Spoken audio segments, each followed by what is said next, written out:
Hello everyone, welcome back. In today's video, we got another news and rumor video to discuss. In today's video, we're looking at signing from our past couple of days, some injury updates, some waiver updates. Loui Eriksson has retired, we'll get to all of that. Plus, we got a couple of trade rumors involving the Ducks, Sabres, Penguins, Avalanche, and Golden Knights. We'll get to all that coming up right now.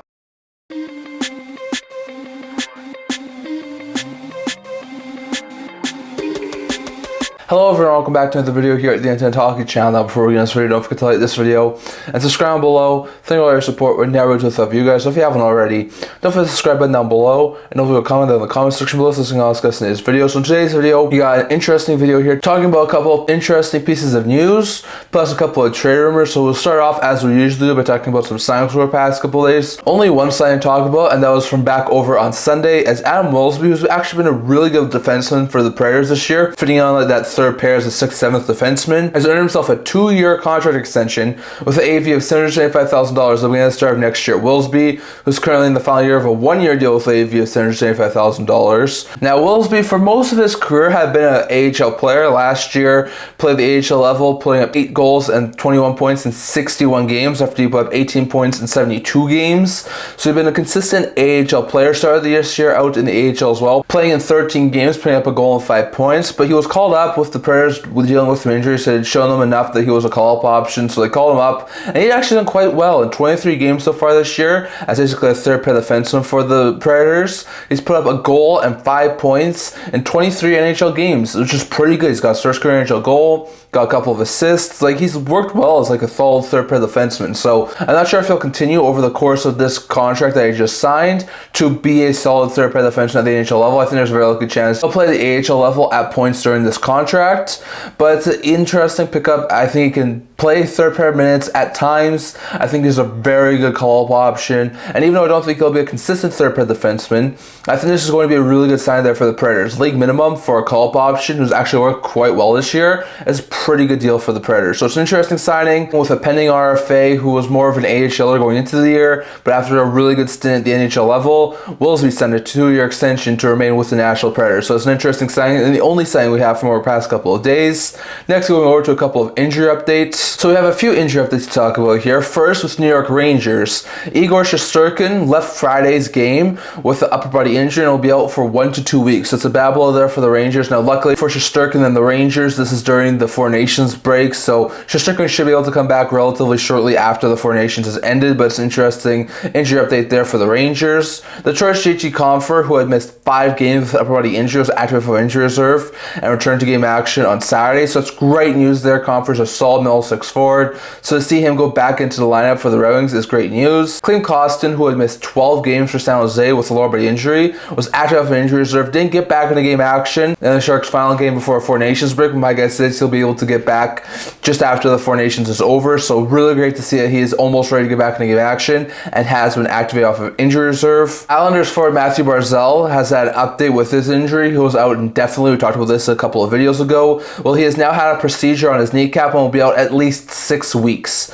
So it's a bad blow there. Barzal won't be back until middle to late March, maybe even early April. So the Islanders are going to miss a big portion of their playoff push without Barzal, which is an awful blow given the fact Barzal is their best player. So that's a bad blow there for the Islanders. Pittsburgh's Brian Rust, who is dealing with an injury, was placed on injury reserve and will miss a bit of time. So it's a bad blow there for the Penguins. Rust has been a really good top 6 forward. So to see him go down with an injury is not overly great. Hopefully he won't be out for an overly long period of time. Well, Sidney Crosby missed Saturday's game due to an upper body injury, but should play in Four Nations over the next couple of weeks. So bad news to see that he missed the last couple of games for Pittsburgh as the Penguins continue to fight for a very slim playoff push, but still great news to see that Crosby will play for Canada during the Four Nations. Mikko Rantanen missed Saturday's game due to a lower body injury in his day-to-day, but should also be good enough to go to play on Four Nations. So Rantanen, just like Crosby, didn't play in the final game for the Hurricanes, but should be able to go for Finland in the Four Nations face-off. So that's really great news there for Rantanen. Philadelphia's Rasmus Ristolainen missed Saturday's game with an injury, and he will also miss the Four Nations face-off. So Ristolainen was supposed to be one of the top 4 defensemen for Finland, and now he's going to be out of the tournament. So it's a bad blow there for Team Finland as they continue to get hits on their blue line. Well, it's a bad blow there for Ristolainen as he continues to deal with an injury. So hopefully he'll be alright. That's a bad blow there for Team Finland, Philadelphia, and Ristolainen. Mackie Samoskevich missed Saturday's game due to upper body injury as 8 days. So Samoskevich should be able to get back after the Four Nations face-off is done, but still it's a bad bad blood there. Semskovic is a solid third line forward, and to see him miss time due to injury is not overly great. Nashville's Mark Jankowski, who had missed 3 weeks with upper body injury and is out currently week to week, was placed in injury reserve, so it's not too surprising there. He'll be able to be activated whenever he's healthy. It's just to create some more roster flexibility for the Predators, so interesting note there. Los Angeles' Darcy Compher did not play on Saturday due to personal reasons. I don't know when he's scheduled to be back, but it shouldn't be too long after the Four Nations. Well, Mikey Anderson, who had missed a week with a finger injury, was placed in injury reserve, so he should hopefully be better after the Four Nations is over, so interesting note there, but it's bad blow to see Anderson be placed in injury reserve for the Kings. Vancouver's Thatcher Demko left Saturday's game early and did not return, so it's a bad blow there for the Canucks as Demko left Saturday's game and didn't return due to an injury, so hopefully Demko won't be out for an overly long period of time, and he takes this time off on Four Nations to recuperate, but that's a bad blow there to see Demko go down with an injury in the final game before the Four Nations break. Well, Quinn Hughes, who missed 4 games for Vancouver due to a hand injury, will not play at the Four Nations. So it's a bad blow there for Team USA's defense. Hughes is a fantastic player, playing at heart level caliber right now. So bad blow to A, see him miss the last game before Four Nations for Vancouver, and B, have him be ruled out for the Four Nations tournament. So bad blows there for Vancouver and Team USA. Loui Eriksson also missed Saturday's game with lower body injury in his day-to-day, so hopefully he won't be out for an over long period of time, and he should be ready to go for the Four Nations. But an interesting injury update there is Eriksson missed the last game for Minnesota, while Tampa's Nikita Kucherov missed Sunday's game with upper body injury in his day-to-day. So just like all these other guys, he'll have time to recuperate while Four Nations is going on, but still, interesting injury update to see Kucherov miss time due to injuries. So some interesting injury that's from the past couple of days. Good to see guys like Kostin and Compher get back into game action, and good to see that Crosby and Rantanen won't miss Four Nations due to their injuries, and good to see all those guys get back, and hopefully they don't look too bad in their return. But bad news to see guys like Rust, Shesterkin, Kucherov, and Hughes all be out with injuries, and hopefully they won't be out for an overly long period of time. But some interesting injury updates from the past couple of days. Next, going over to a quick waiver update. We saw a handful of waiver updates. When we did our last video, we talked about how Jesse Puljujarvi was placed on unconditional waivers for purpose of contract termination. I also talked about how Vladislav Kolyachonok was on waivers for the Utah Hockey Club. I said there was a possibility Kolyachonok could be claimed, but I thought he would probably clear. And Puljujarvi, given the fact he was on unconditional waivers, any team could have him as a UFA. I didn't expect him to be claimed. I was right on the Puljujarvi aspect. Puljujarvi did indeed clear unconditional waivers. His contract has been terminated. He's now UFA. He has since, I think, signed a PTO and an AHL franchise, so he'll have to work his way back up to the NHL level. But Puljujarvi is now no longer a member of the Pittsburgh Penguins, while Vladislav Kolyachonok has indeed been claimed. The former Utah prospect, who has gone some stint to the NHL level this year, was claimed by the Pittsburgh Penguins. You know, the Penguins don't have the deepest of blue lines to just trade Marcus Pettersson. Very likely chance they'll trade a couple of other guys like Grzelcyk or Carlson or Letang, so they need some more defensive bodies. Kolyachonok's shown he can be a solid third-pair defenseman at the NHL level and could maybe eventually be a second-pair guy, so that's a pretty smart acquisition for the Penguins. I think Kolyachonok could fit pretty well in his new home, so it's an interesting pickup there as the Penguins claim Kolyachonok off of waivers. Then we saw a couple more players be placed on waivers. I think goes back over on Sunday, as we saw Andreas Englund in LA, as well as Mitchell Stevens in Seattle, both be placed on waivers. Stevens had started the season now in the AHL, was recently a call-up option for the Kraken. Obviously, the Kraken didn't want to keep him at the NHL level for the time being with Four Nations coming up, so they placed him on waivers to send him back down to the AHL, while Andreas Englund was basically not getting very much playing time with Los Angeles. Kyle Burrows had sort of taken his roles like sort of a enforcer-type defenseman, so they didn't really have much need for Englund at the NHL level, wanted to free up a little bit more cap space, so they placed him on waivers. I thought there was a chance maybe Englund could get claimed, but with him making over $1 million, I thought there was probably a good chance he could clear. Whereas for Stevens, he's been mostly an AHL forward over the past couple of years, so I thought there was a very likely chance he clears too. Stevens did clear, so not too surprised there. He's been sent down to the AHL affiliate for the Kraken and will await his next call-up option. While Andreas Englund was claimed, it's a little bit surprising, but Englund was claimed by the Nashville Predators. You know, the Predators definitely have a couple of holes on their blue line. They could definitely use a couple more solid defensive prospects, so I think Englund could be a really good fit there. He's a solid third-pair defenseman, really good physical type guy, can really work well. I think he's on a 1-year contract, so it's a very low-risk deal for the Predators, and I think he could work really well. So an interesting waiver placement there. And then we saw one more player replace the waivers earlier today, and that was Devin Shore in Minnesota. Shore's been on waivers for a couple of times over the past little while, so given the amount of times he's been on waivers this year, I would expect him to probably clear player, but as we've talked about, he's a decent bottom six forward, and if there's a team desperate enough to add some bottom six help, I could see him be claimed, so we're going to have to wait and see on that. But those are all the waiver placements from our past couple of days. Puljujarvi cleared unconditional waivers, he's now a UFA. Mitchell Stevens cleared actual waivers, he's now in the AHL for Seattle.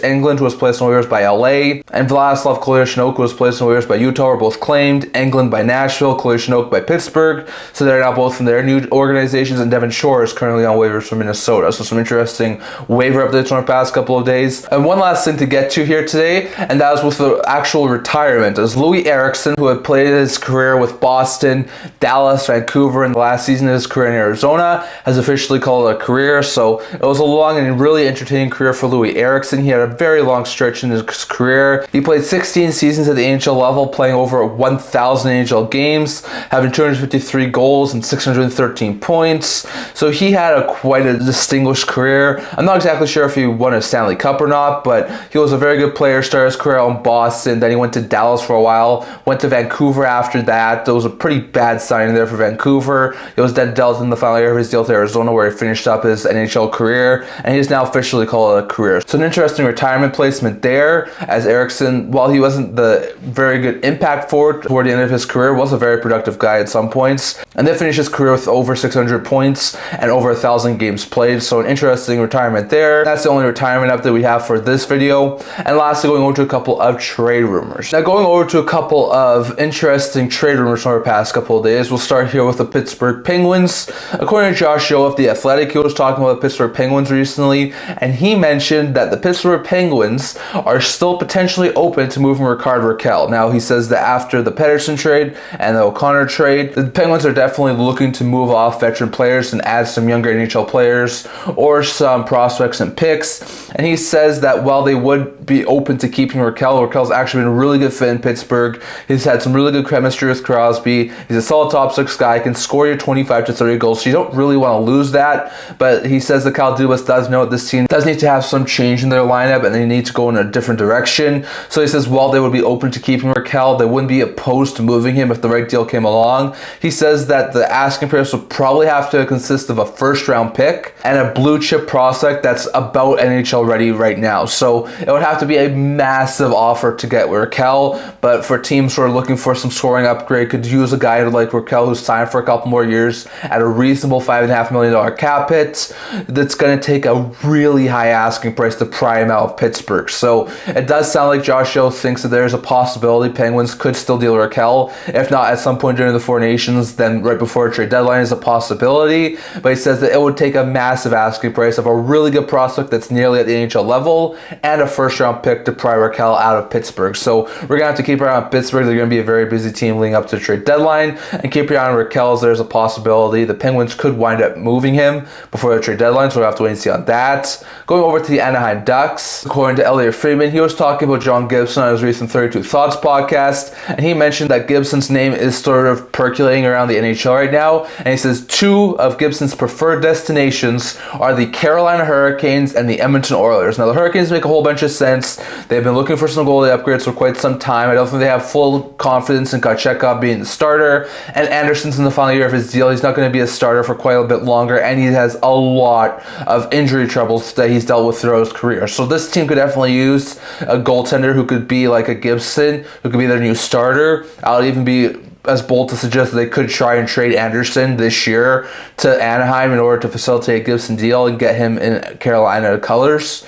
So I wouldn't be overly surprised. The other team he says is Edmonton. It's a little bit more surprising. Even Loui Friedman says that he thinks Gibson wants to go to a place where he can be a starter. And he says that with Skinner still in Edmonton, he thinks it would be a little bit more difficult for him to be a full-time starter instead of being maybe a tandem with Skinner. So it'll be a little more difficult to see him go to Edmonton. But we know the Oilers could definitely use another goaltender. Goaltending has been a problem for the Oilers at certain points in the past couple of years. So we know the Oilers could definitely use the goalie upgrade. And if they could acquire Gibson, that could be interesting. Part of me wonders if they would trade Skinner for Gibson as part of a deal. I think Skinner and Dostal would be a pretty good tandem in Anaheim, with Skinner being the 1B and Dostal being the 1A. So we're going to have to wait and see on this, but Gibson's name is out there in trade speculations right now, according to Loui Friedman, and he says that Gibson's two preferred destinations will be the Hurricanes or the Oilers. So we're going to have to keep our eye on those two teams as potentially having some interest in acquiring John Gibson. Next, we're over to the Colorado Avalanche. According to Elliotte Friedman and a couple of other sources I've seen, it sounds like the Colorado Avalanche are open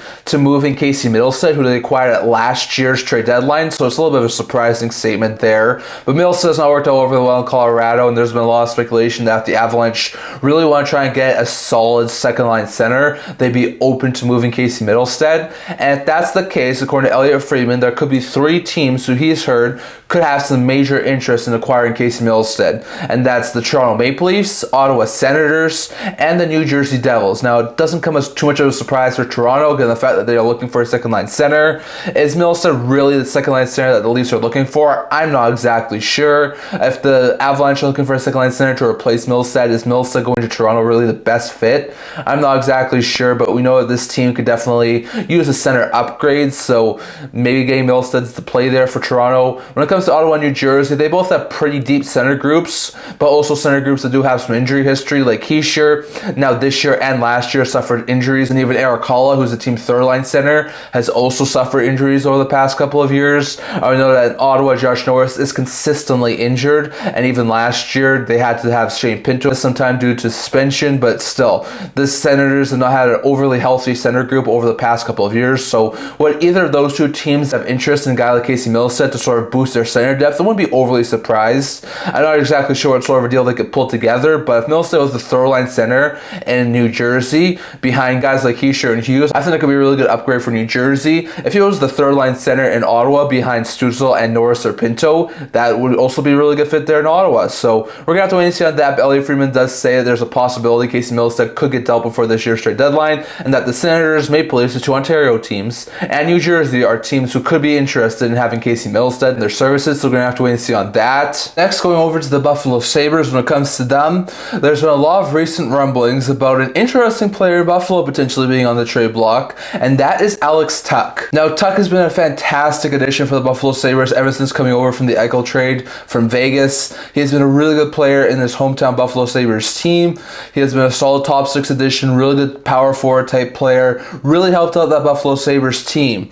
But there's been some recent rumblings that he could potentially be had for the right price at the trade deadline, and that 2 teams recently from 2 different insiders have linked to Alex Tuch are the Tampa Bay Lightning and the New Jersey Devils. Now, according to Elliotte Friedman, he was talking, I think it was last week, about Alex Tuch on his podcast, and he says that if Tuch was to be available, the Bolts are a team he would look at as potentially having some interest in acquiring him. Tuch will be a fantastic addition to that Bolts top 6 or even top 9. If he could be a solid third-line player in Tampa, that would be a scary thought for a lot of Atlantic Division teams to see him have another fantastically lethal forward in Alex Tuch. So I think the Bolts would have a little bit difficulty pulling off a trade because of the assets that I think the Sabres will want, but I could definitely see why they would have some interest. When it comes to the Devils, lots of intriguing option here for the New Jersey. They could definitely use another top 9 forward, someone who could play in that top 9 and produce some more offense. I think Tuch would be a fantastic fit in New Jersey, and the Devils have some really intriguing prospects and a lot of draft capital I think would really intrigue Buffalo. So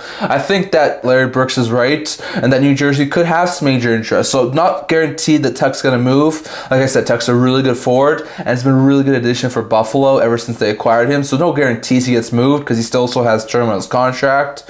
But I do think that if he was to be moved, Jersey and Tampa could be extremely likely landing spots. So we're going to have to wait and see on that. And lastly, going over to the Vegas Golden Knights, we recently heard them be linked to 2 interesting players. One's a former Golden Knight and one's a current Blues captain. Now the first one we've heard a couple of sources link Vegas to is New York Rangers forward Riley Smith. Smith is in the final year of his deal. He doesn't have an overly egregious cap hit, and if the Rangers were open to moving him and retain a little bit of his salary, it would definitely be a lot more palatable for a team like Vegas to take on. We know that Riley Smith had a very good career in the Vegas Golden Knights organization and was a really good player there for Vegas for quite a bit of time before they traded him to Pittsburgh. He hasn't worked out overly well the past couple of years in Pittsburgh, New York, so could a reunion happen with Vegas? I think it's possible. Not going to say it's a guarantee because the Rangers are still hanging around the playoff mix and they may want to keep him for a playoff push, but if they were to be open to trading him, given the fact he's up in the UFA, I would definitely think Vegas would have some interest given the fact he was such a good Golden Knight member for quite a bit of time. So we're going to have to wait and see what happens there, but keep your eye on Vegas and potentially trying to re-land Riley Smith from the New York Rangers. When it comes to Brayden Schenn, according to Elliotte Friedman, he was talking about this on the 32 Thoughts podcast,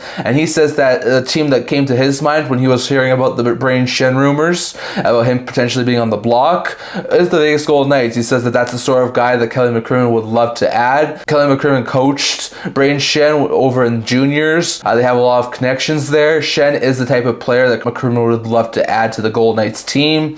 So we're going to have to wait and see what happens there. Like I said before, the Knights are pretty deep down the middle with guys like Eichel, Karlsson, and Hurdle. So do they really need another center? No, but guys like Hurdle can play on the wing if need be. So we're going to have to wait and see what happens there. But Shen to Vegas would be an interesting one. I don't think it's the most pressing of needs that the Golden Knights need right now, but we know that the Golden Knights always like to go after the bigger type players that are available. And Shen would fit that bill. And he's also a really good leader. He's currently the captain for the St. Louis Blues. So we're going to have to wait and see what happens there. But keep your eye on Shen and Riley Smith as potential options for Vegas to go after in the trade market. So definitely, we're going to have to wait and see on that. But that's all I'm going to talk about for today. I left you guys' thoughts on all of this down in the comment section below. What are your opinions on all of this? Do you think Vegas will wind up acquiring a guy? And could Riley Smith or Braden Shen be a potential trade chip for them? Could the Buffalo Sabres move Alex Tuch and is Tampa or New Jersey a likely landing spot? Could the Ducks move Gibson and could Carolina or Edmonton be the team who's acquiring them? Could the Avalanche move Casey Mittlestadt, and if so, could Jersey, Toronto, or Ottawa be a landing spot? And do the Penguins move Rakell before a deadline, or do they hold on to him? Definitely let me know your thoughts on all of that. Plus the injury updates, waiver updates, signing, and retirement from our past couple days. Definitely let me know your thoughts on all of that down in the comment section below. So I'm going to talk for today or until like this video. If you'd like to subscribe below, thank you for your support. We're now to a you guys. So if you haven't already, don't forget the subscribe button down below. Don't forget to comment down in the comment section below. So this is going to discuss today's video. Also a blog, tournament news, rumors, analysis. If you have to check that out, the link in the description below. And kind of see you guys all for the next video. See you guys soon.